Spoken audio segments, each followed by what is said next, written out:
Have you ever been told that you can't wear certain makeup once you get to a certain age? Let's talk about it. Hey everyone, welcome back. My name is Carmel, and in today's video we are busting some mature skin makeup myths. If you have clicked on this video, you probably class yourself as mature, but what on earth does mature mean? We're going to be talking about that and talking about some myths that people tell us as mature people that we can and can't do when it comes to makeup. So if that sounds like something that you might be interested in, then please do keep on watching. So as we talk through some of these myths, I'm going to be demonstrating some things to you. So that's why I have a bare face right now. But before we get into any of these myths, I just want to have a quick chat about what mature skin actually is, because I think it means something different for everybody. I think technically we all have mature skin. If you are alive and you are living and you are breathing and you are getting older, you have maturing skin. But I get all the time on this channel, all the time, people telling me, you don't have mature skin.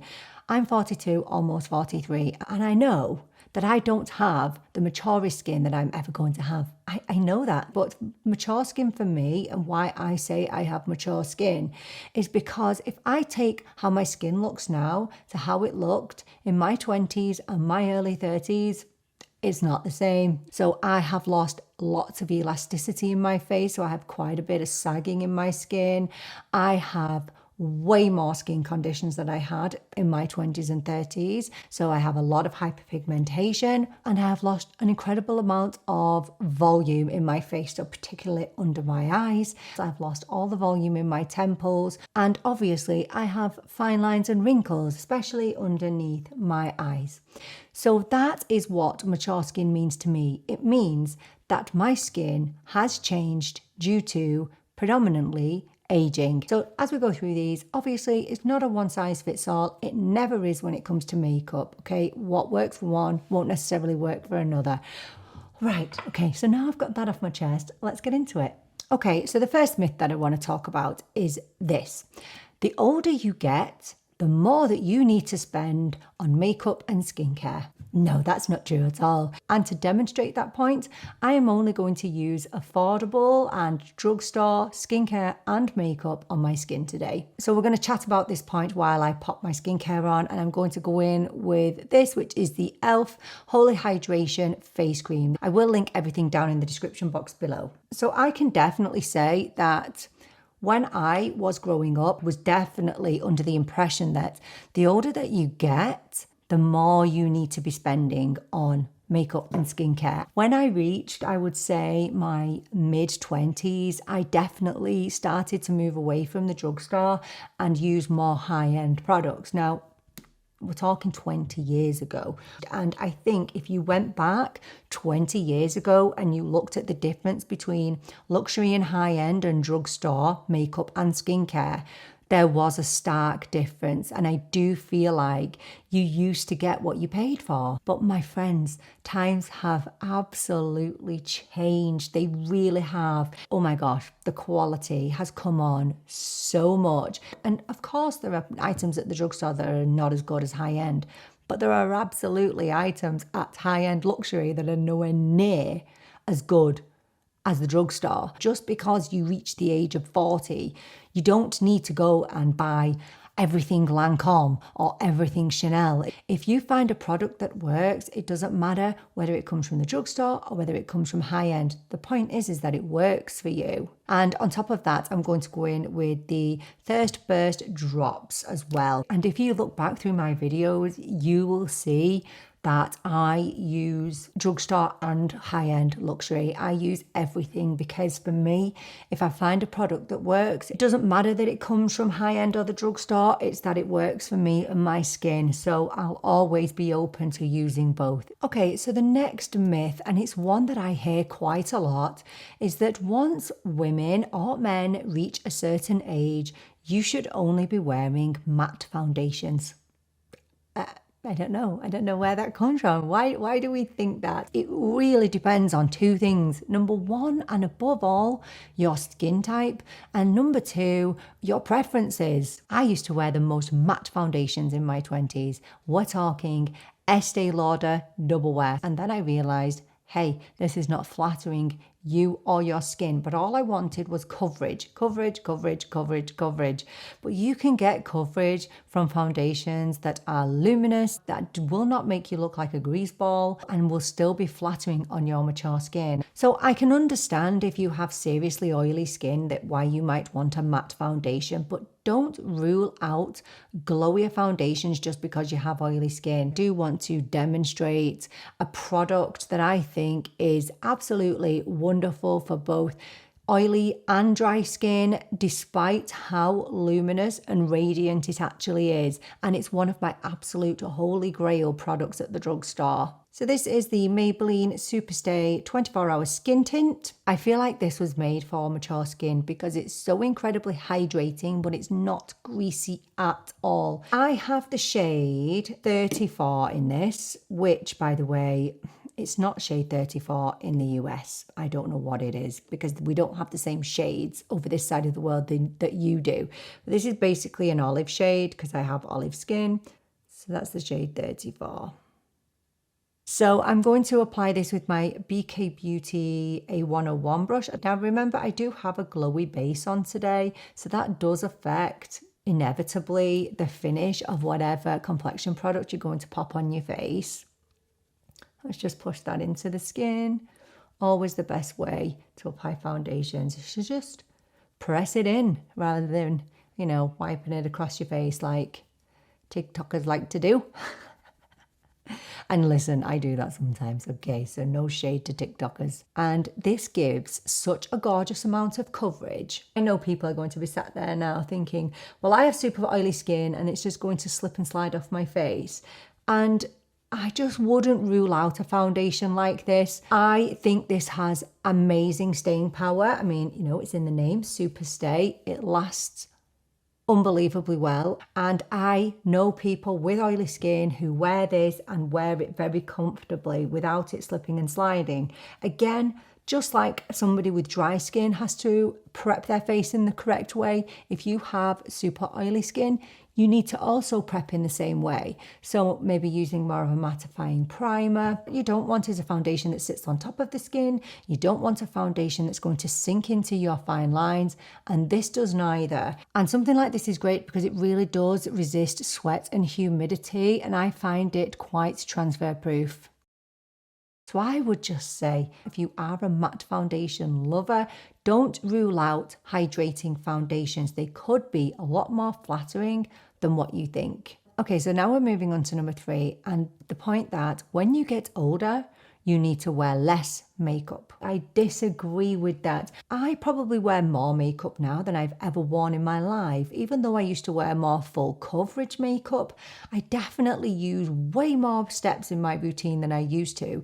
And that's not because I'm trying to hide anything, but because I try and use makeup to enhance my features. And I think that's the point.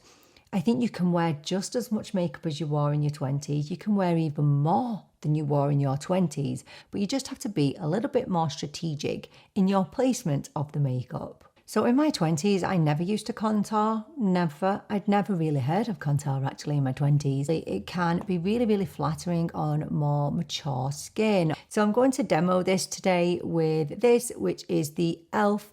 Bronzer and Contour Duo. So this is a 2-in-1. It eliminates the need to use a separate bronzer and contour. So I'm going in with the shade Light Medium, and we're not going to be using all that. Whether we like it or not, as we age, our face does start to drop. So I've definitely lost volume here, and my face is starting to drop a little bit. Okay, it just is what it is, my friends. So all I'm going to do is I'm going to just take 1 or 2 dots that you can see there on my face. Probably better just picking it up on the back of your hand than going in that way, but I just want you to be able to see this. So I'm using my BK Beauty 112 brush, which is great because it's angled. We're going to go above our cheekbones. I think we used to apply contour like this, suck in your cheeks and go right under the bone, but we're not going to do that. We want to lift the face. So we're just going to just blend it out, just tap it and just blend in an upwards motion. Not down, because then we're going to drag the face down. I've just used a really minimal amount, but you can see how my face looks a little bit lower on this side and a little bit higher on this side. But it definitely busts that myth that older women should be using less makeup. I'm just going to throw on a little bit of concealer while I'm here. And this is the concealer from Wet n Wild, the Mega Last Incognito concealer. This in the shade Medium Neutral. And I'm just tapping it out with my BK Beauty A506. And we're still sticking to the same point that men and women should wear less makeup as they get older. I hear people saying, oh, you look like a clown when you get older and you're wearing a ton of blush. I think that blush is the one makeup product in your routine that can actually bring life to your face. I do look a little bit sick if I haven't got blush on. So I'm just going to show you how we can use a cream blush just to bring some life back to my face. So I'm going to go in with my Morphe Cheek Thrills in the shade Beach Bonfire. So this is more of a peachy tone. I'm going to use my e.l.f. stain and blending brush. So I'm just tapping into it and I'm just going to use this brush just to tap it on to the high points of my cheeks. When I was growing up, we used to do this, smile and then kind of apply to the apples of the cheeks. And look, if you want to apply blush like that, you do it. I prefer to just go a little bit higher these days just because I feel like it lifts my face. My face just looks a little bit more lifted on this side. And I guess if you feel like you want a little bit more volume to your face, you can definitely apply the blush a little bit more towards the center of your face. Maybe apply it on the apples of your cheek and it will give the illusion of fuller cheeks. So yes, in summary, you do not need to reduce the amount of makeup you're wearing, just be more strategic in where you place it. So point 4, older people should not wear shimmer or glitter. That is absolutely horrifying to me because I'm a shimmer lover. And what is more horrifying to me is when they say that you're too old to wear shimmer because they're not young enough, they can't pull it off. I beg to differ.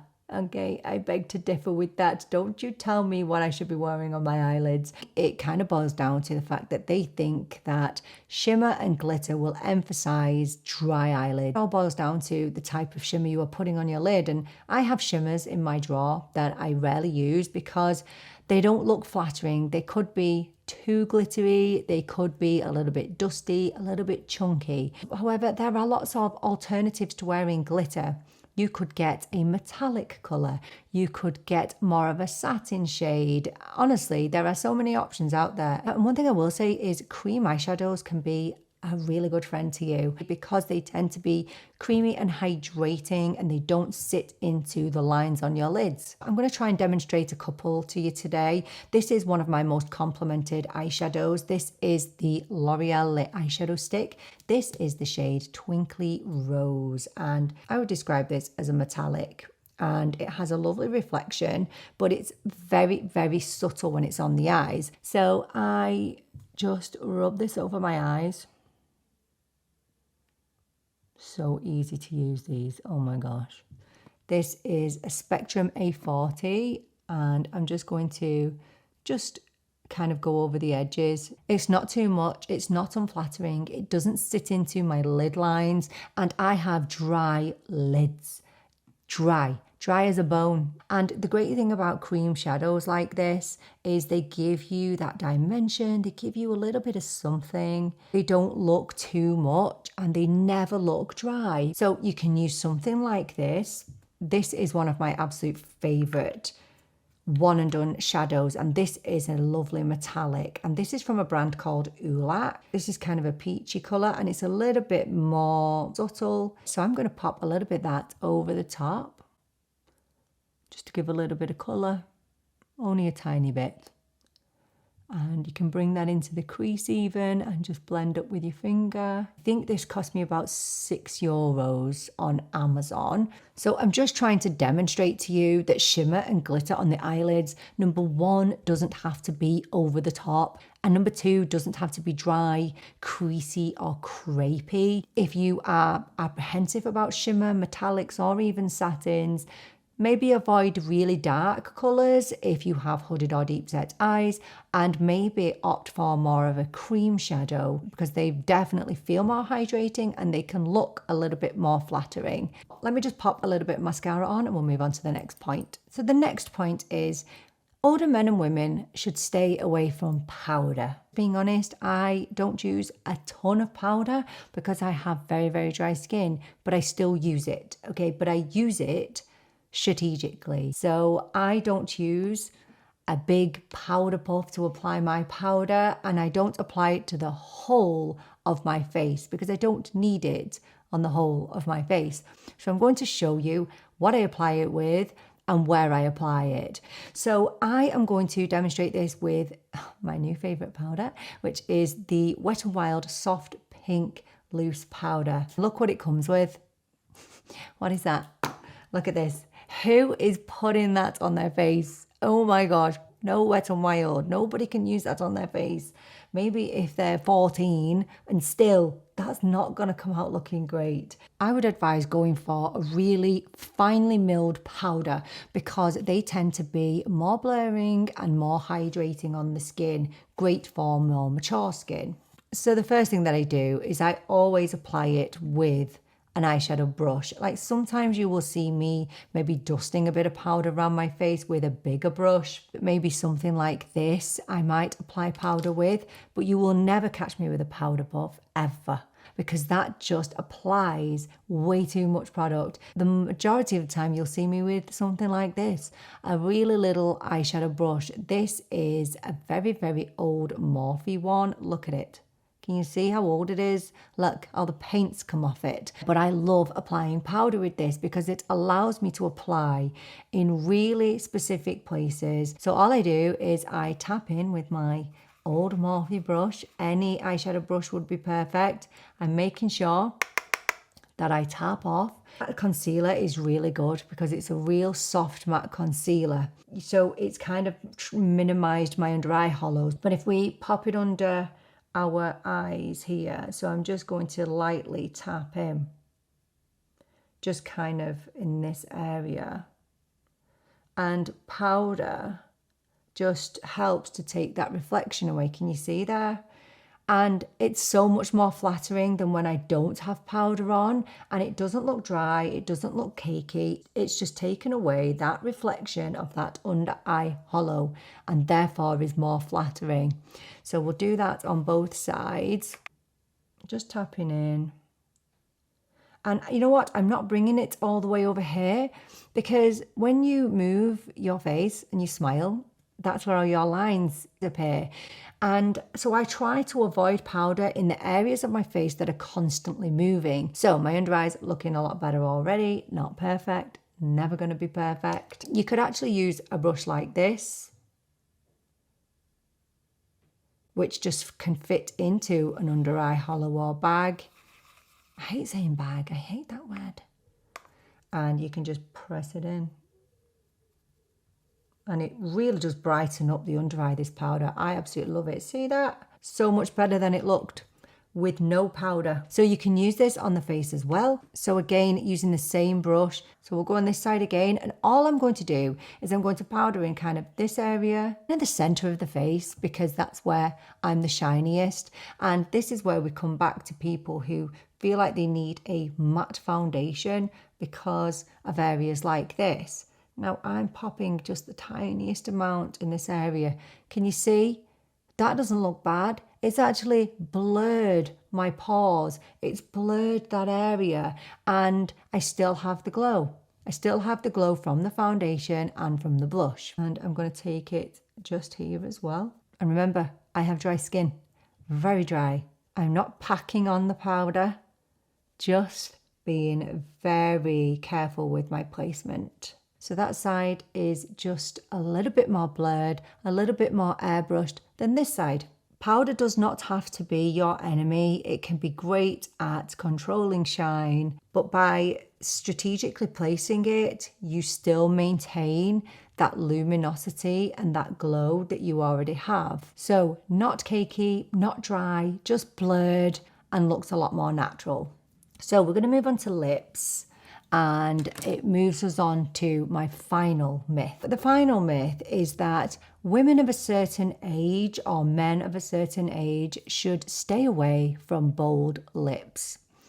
Why? It genuinely does break my heart when people say that they can't wear a bright lip because it's just for young people. It's just not the case. You just need to find one that you are, first of all, comfortable with, and second of all, that is complementary to your skin tone and to the makeup look that you're going for. I think the mistake that a lot of us make is that we think that a bold lip means a red lip, and it doesn't necessarily mean that.